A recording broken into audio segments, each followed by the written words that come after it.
Welcome to Married to Movies. John Russell and Tracy Kring have spent over 20 years in cinematrimony, making films and navigating marriage. They produce, write, and critique films, all while happily sharing life and business. Good morning, babe. Good morning, babe. How you doing?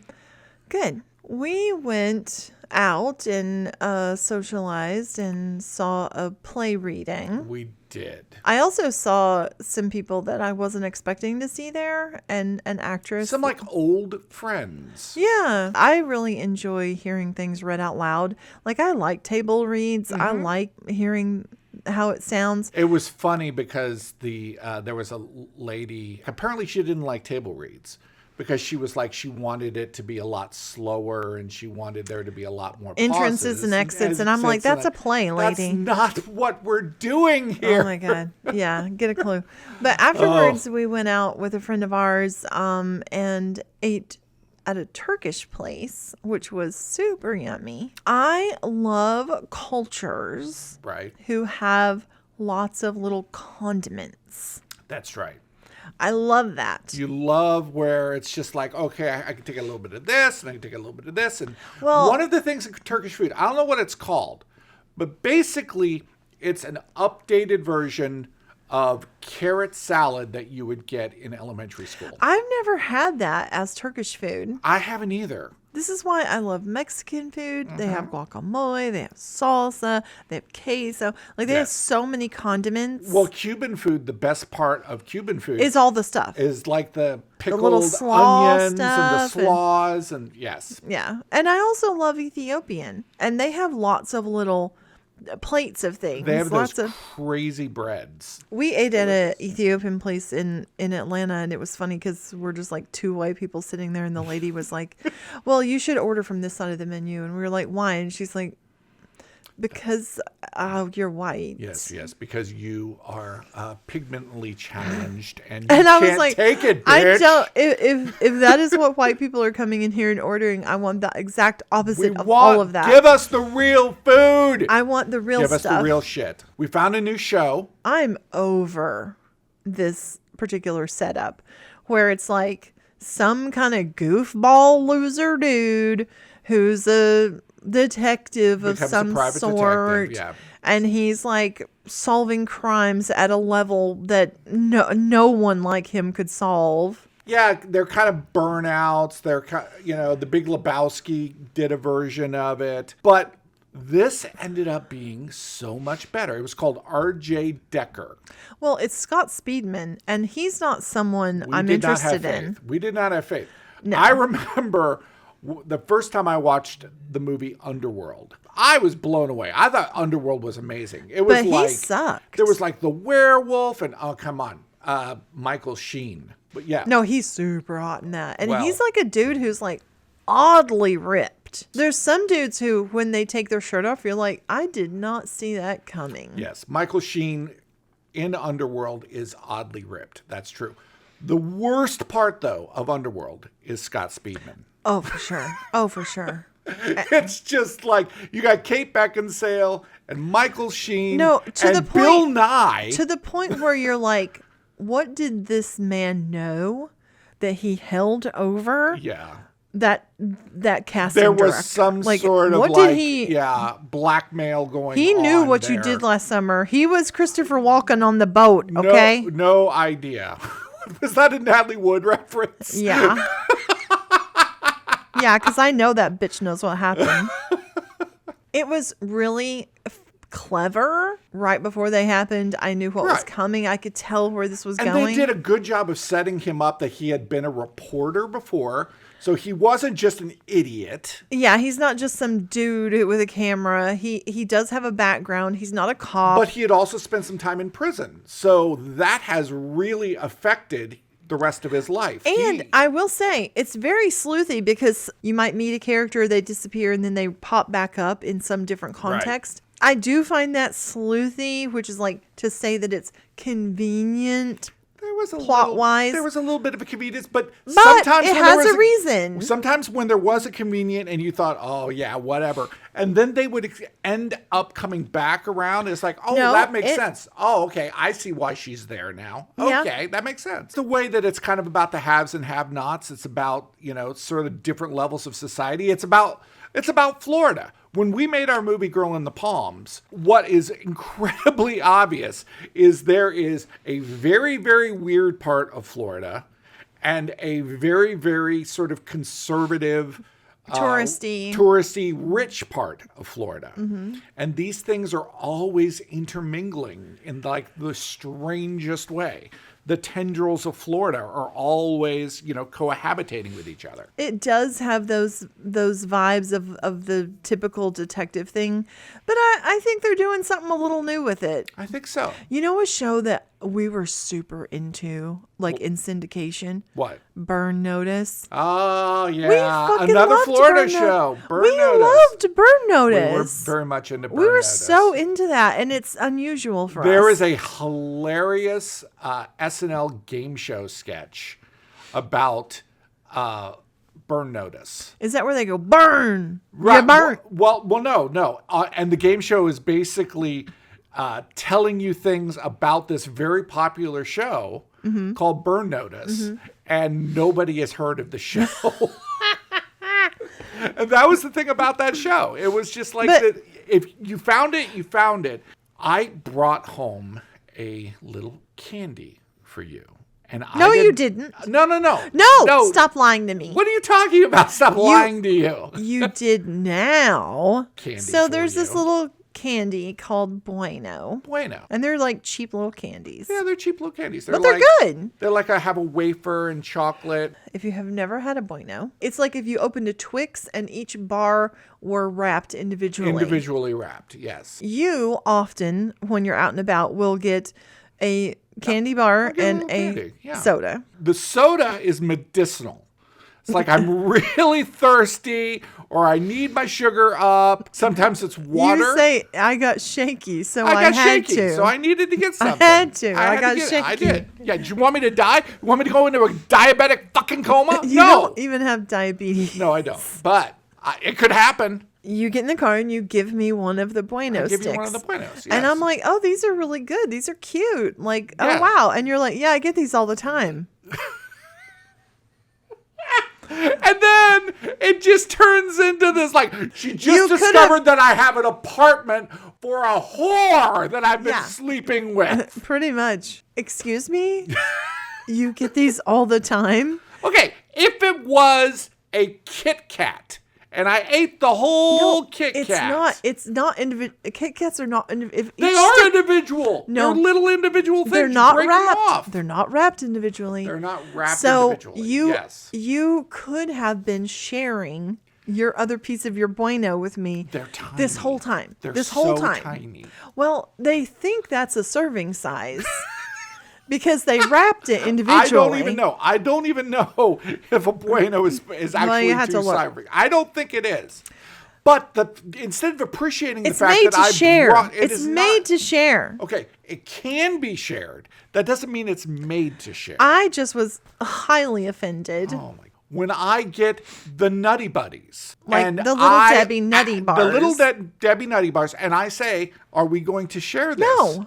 You're saying no. So you weren't sharing your pack of two. If they meant for that to be shared, they would wrap them individually. They wouldn't be in a pack of two with no individual wrapping. Why are you so hung up on what they meant to do instead of what is right? It's the serving. It's what is right. As a girl from Tennessee, Little Debbie, like, don't fuck with my Little Debbie. They're made, McKee Bakery, where they make them, is in Chattanooga, where I'm from. So we would go on field trips and they would give you a carton of oatmeal cream pies, to take home. So did they give you when we had the strawberry rolls, which the strawberry rolls are the best ones, in my opinion. Oh, they're one of the best. They're definitely one of the best. Did they come as the 2 strawberry rolls? No, or they've never been 2. They're just they've never been 2. They have been 2. No. Folks. Swiss rolls are. Yes. No, they have them. No, They've they had never. them as No, they two. never were. Yes, no, they never used were. to be no, too. no, Oh my no, God. no, never. This is the Mandela effect, folks. What's the worst Little Debbie? Oh, Most disappointing, saddest Little Debbie. the cakey raisin on top one. The raisin one. Absolutely. Straight up. The fucking raisin one is the worst. It's so gross. What about this McDonald's CEO video? This is kind of old at this point, but it's still hysterical. It is. It's amazing that happened. There's a woman on TikTok who that's her shtick. Is like she goes out and she's like, oh, look, I'm gonna try this mozzarella stick at Chili's, and she goes smears it on her mouth, and she's like, It's all like TikTok stuff that they're emulating. So I think it's purposeful. I think it was extraordinarily effective as such. And I really hope that it was. You were on the phone, and obviously an AI voice was talking to you. It's my fucking dermatologist. I can't with this. My dermatologist is very busy. We have an AI automated system. The first thing they say is, hi, this is an AI automated system that's going to be helping you today. Okay, well, you always get that. No, you don't. No, because they've figured out ways to kind of make AI more awkward to try to fool you. This is what I don't like. You just told me it's AI. Right. Even if they don't tell you, in the background of this man saying, okay, I'll walk you through making an appointment, you hear office sounds. It's like, like somebody slamming a door and somebody talking at the water cooler. And you're like, why did we feel the need to add office sounds? Their same little AI system called me to talk to me about scheduling an appointment. She was like, okay, let me just look that up. Tick, tick, tick, tick, on the keyboard. Why? You don't type on a keyboard, no. AI. No. There was a question that somebody asked AI. There's a car wash about 40 feet away from me. Yeah. Should I walk there? Should I walk or should I drive? Yeah. And AI was like, well, since it's only 40 feet away, just walk. Probably just walk there. Like, don't I need to take can't my car? actually figure out. No, I know. And you need your car for a car wash. I think there's going to be huge backlash that happens.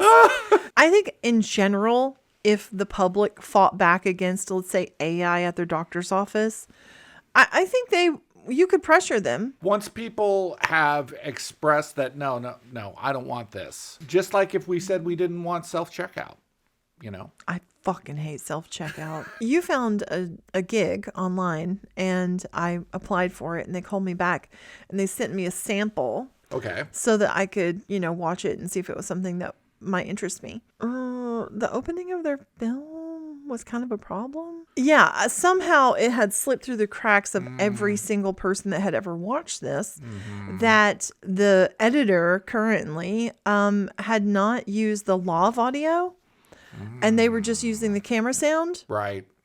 But this is the description of the opening of your film. Yes.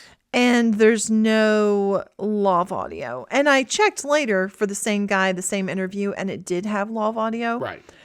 So I was like, it was just, it was a I mistake. think you need a better editor. Well, that's why they should hire you, babe. You're always auditioning, right? Of course. In this industry, you're going to audition all the time. Right.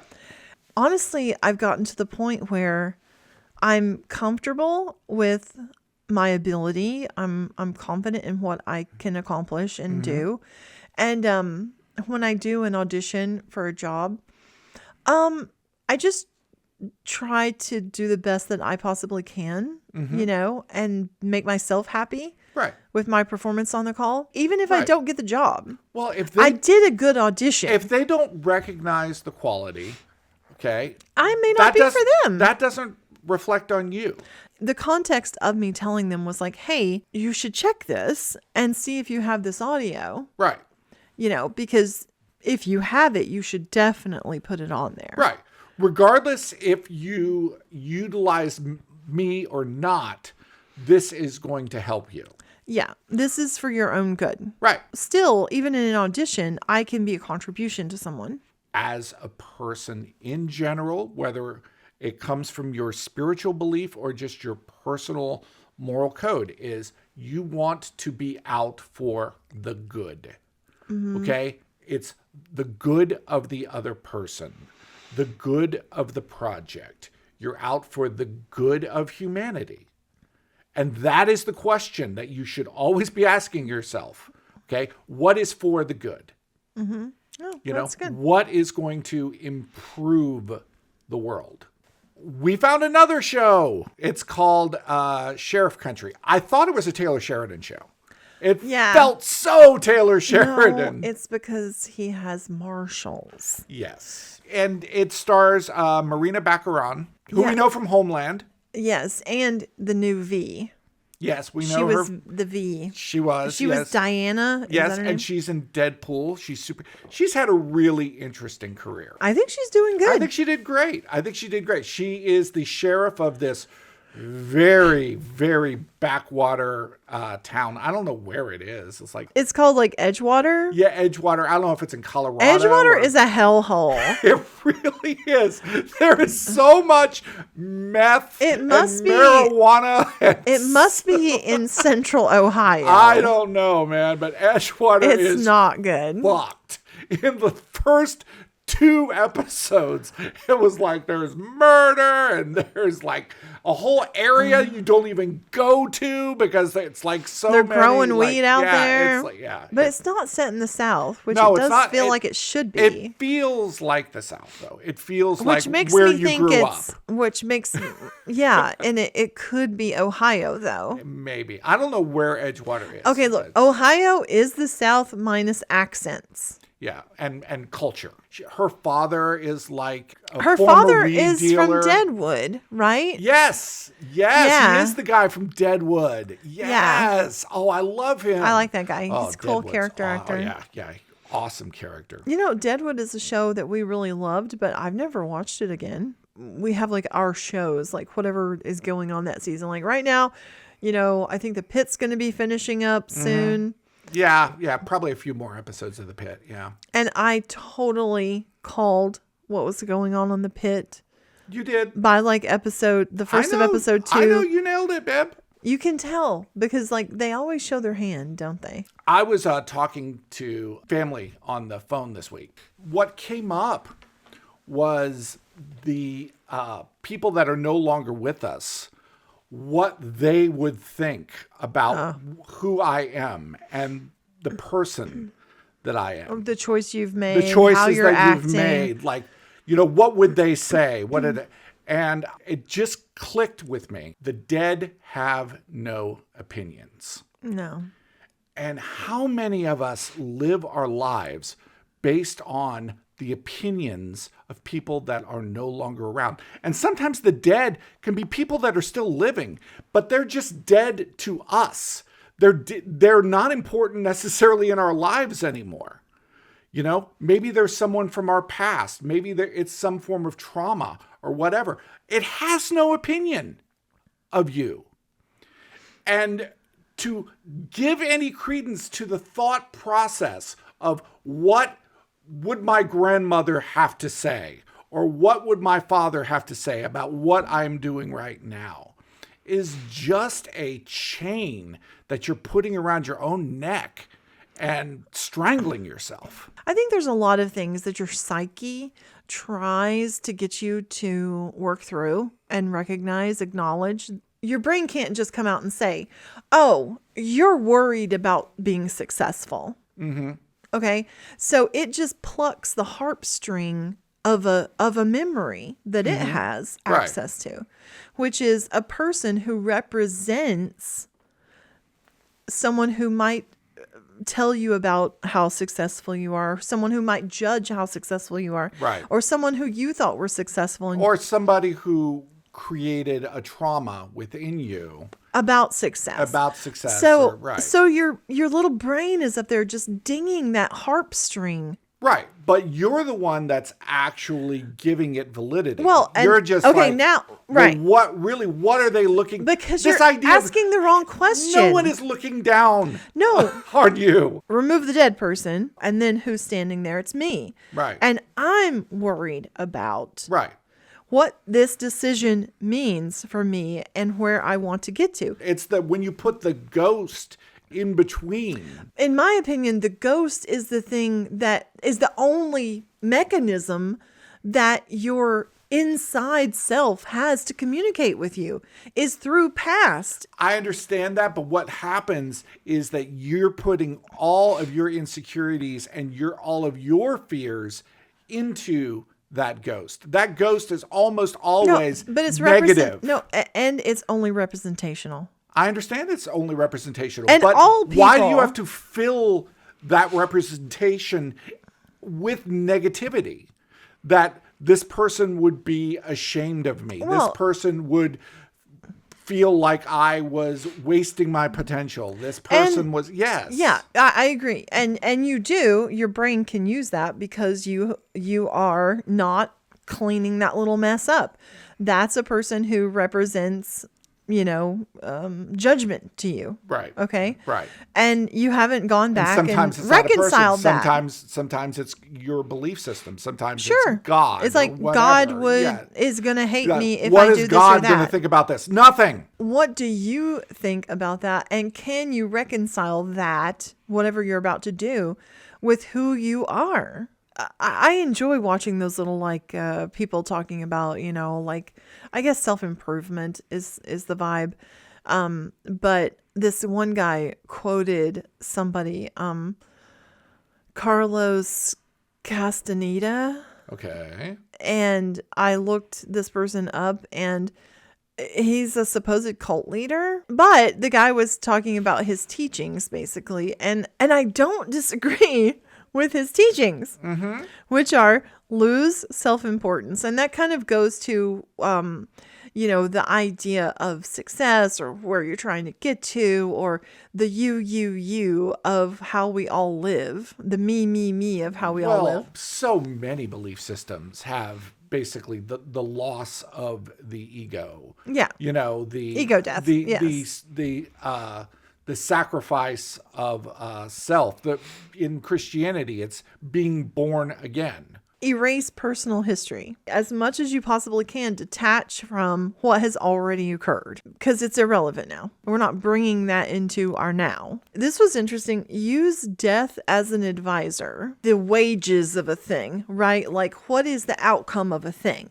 Is it going to hurt someone? Is it going to kill something? Is it going to cause pain or harm? So we're not actually talking about like physical death. Well, I'm not taking it that way, but we're taking it more as the negative outcome or the destruction of something. Yeah, like count the cost of the thing. Right, count the cost. Right. And accept responsibility for your own actions. I mean, this is just Stoicism. No, That's I know. All you're talking about. I know, right? It's fucking Marcus Aurelius, man. I know, but like it's Plato. People won't do it. People won't do it. I know. I don't know how many times and how many ways that a thing has to be said for it to be the exact way that it penetrates the person. 100% what we have to do as creators is you say the same thing over and over and over and over and over again. You just say it in different ways. And eventually you say it the perfect way for a person. Well, honestly, it's kind of the benefit of a church. Oh, yeah. Like, everybody can read the same text. Right. Right? Whenever people go to whatever they practice, they go hear a guru, they go whatever. It's not any new information. It's who are you showing up as? I was listening to Tame Impala, and it was kind of this very psychedelic song. And the thing about what makes a song psychedelic is that it has these repeating patterns. And but it's not always the same. The patterns change. Like it's like a kaleidoscope. Okay? And if you keep on watching it, it has this quality of kind of chilling you out and calming you down. And that's what the idea, the similarity shows you the differences, because it's the music has this droning quality. Right. You start to notice the differences, and you really start to get into it. You get into the deeper ideas of it. Okay. And I think that's what ritual does. Mm-hmm. Yes, we are saying the same prayer. Yes, we are singing the same song, but the similarity will create a difference.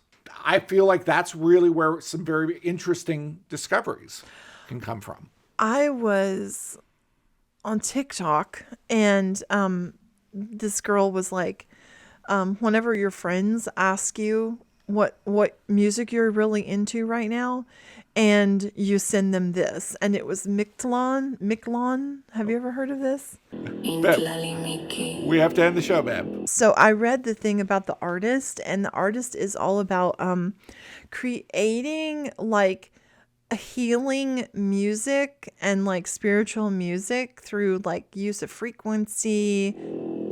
Let it hit. Let it at least kick in. Just let it hit, man. When's it gonna hit? It's soon. It's coming. Is it coming? Don't you feel it coming? You feel it? It's coming. It's coming.